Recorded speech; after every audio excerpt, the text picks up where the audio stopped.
ভালোই ছিল কিন্তু নষ্ট হয়ে গেছে। আঁকা বাঁকা রাস্তা।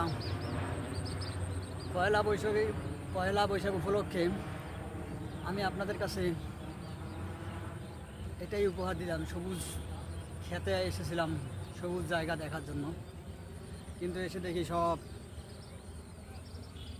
ধান ক্ষেত কেটে নিয়ে গেছে কৃষকেরা। কিছু কিছু আছে এখনও, দেখেন এই যে কিছু কিছু আছে এখনও বাকি, তাই আপনাদেরকে দেখালাম।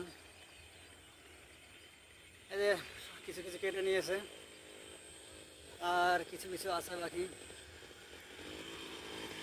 তো তো মুরব্বী চাচা একদম চলে গেল হুন্ডা নিয়ে ক্ষেত দেখতে। ওনার ক্ষেত আছে এখানে, উনি ক্ষেত দেখতে গেল। চাচা এখানকার স্থানীয় লোক। সো চাচা ব্যস্ত আছে তাই কিছু বলতে পারলাম না। দেখেন ধান ক্ষেত, সেই ধান